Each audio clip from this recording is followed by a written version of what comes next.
Okay, so hey guys, and we are back with another animal review, and this time it is Mob Psycho 100, which was also written by the same writer as One Punch Man, and this description sounded pretty similar to One Punch Man, so I thought it would be just the same as One Punch Man, but just with some psychic stuff, and I'm glad that I was so wrong.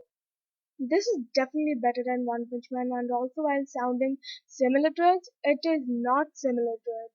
Both of these are completely different things. This is one of my favorite animes now, and it also has one of my favorite, if not my favorite anime opening of all time. Anyways, let's begin the review. Okay, so let's talk about Mob and Reigen first. Mob was a good character, but I have to say that his theme was overused. So overused, in fact, that it almost lost its speciality. I say it almost because the theme was just too good, and even after being overused, it remained good for me. I was so surprised how different Mob is to Saitama. They're pretty similar in appearance, but their personalities and all are completely different. And Saitama can never be as cool as Mob when he's at 100%. Like 100% Mob is almost as cool as White-haired Kaneki, if not cooler, and that's saying something. But he's still not my favorite character since my favorite character is of course Reagan, Mob's teacher. He may be a fraud, but he's just too funny. And he's the funniest character of this series, without a doubt. I really started loving him when he went into the claw building. Reagan is probably the reason why this anime is the funniest anime I've seen till date. Okay, so I was genuinely worried for Mob when he was lured into that laughing club thing, since Dimple's monster form looked pretty powerful, and I thought that Dimple would give 100% Mob a tough fight. I was wrong, obviously, since Mob easily defeated Dimple, and this was one of my favorite moments in the entire series, since this was 100% Mob's first appearance. Teru was one of my favorite characters, and he could have easily been the main villain of the series since he had a god complex of some sort, and villains with god complex often turn out to be good villains. But I'm pretty happy with the decision they made of not making him a villain, since friendly Teru is kind of better than villain Teru, I guess. His fights with Mob was average, to be honest. The person I actually did want to be a villain was Ritsu, and he sadly didn't turn out to be the villain. He would make for a great villain, to be honest, since his inferiority complex would make him hate Mob, making him pretty dangerous. I was very surprised when it was revealed that he has psychic powers too. I don't know why they didn't decide to make him a villain. Okay, so let's talk about the club of this series. The Telepathy Club was one of my favorite things in the series, and Tomei was one of the funniest characters. It is pretty surprising how Mob didn't join the Telepathy Club before, though. And it's also surprising that the Telepathy Club didn't recruit Mob before. Didn't the anime say that everyone knew about Mob's psychic powers from childhood? Then why didn't they try to recruit him into the Telepathy Club?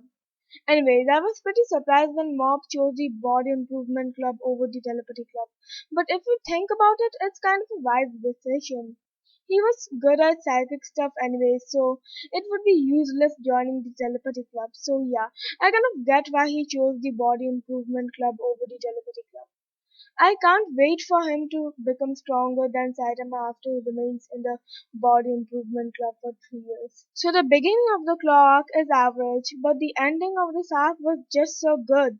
Mob vs. Koyama was the first actual fight Mob had since in the previous one, Mob won easily when he used his psychic power. So yeah, I was impressed to see how strong Koyama was. I know that later on Mob revealed that he was holding back in this fight, but Koyama was strong nonetheless since he managed to fight Mob even after he was 100%, which is a very hard thing to do, and also because he broke through his barrier. This was probably the most well animated fight till now, but that's because this fight actually lasted longer than the other fights, even after Mob won 100%. Sakurai was pretty cool, but I didn't get why he had to use swords even after having psychic powers. And if he was a Scar, then that must mean he's a powerful psychic, so can't he just cut people with his finger or something? Does he really need a sword?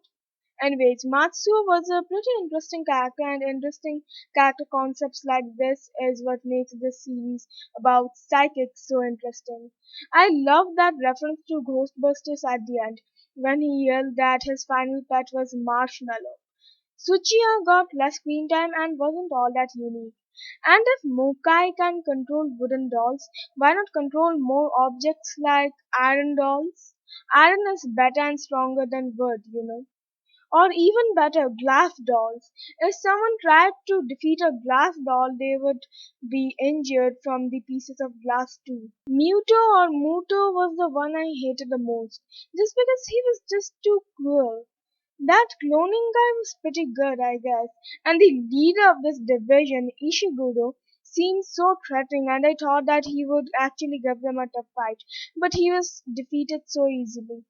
I wish that little boy hadn't interrupted that fight because I wanted to see Ishiguro's true powers. Okay, so I loved how Reagan came into Claw by taking advantage of them not knowing who the boss is and disguising himself as the boss. Has to be one of the funniest moments of the series. It was even funnier for me since I thought that's how the series was actually going to end. But no, the series didn't end like that since the scars actually caught him, and then a fight between the natural psychics and the scars broke out. The fight went normally for a while, but it really turned good when Reagan was struck down by Sakurai's plastic sword. And it was at the end of the episode, so I actually thought he was dead.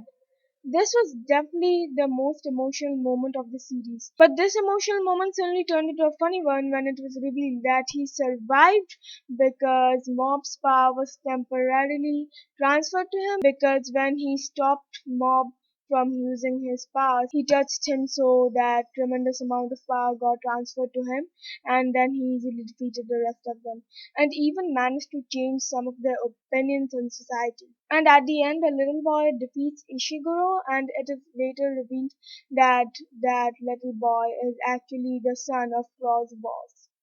We get to see who Claw's boss is, and he kind of reminds me of Giovanni from Pokemon so much. Rating 10 out of 10. Best episode, episode 11.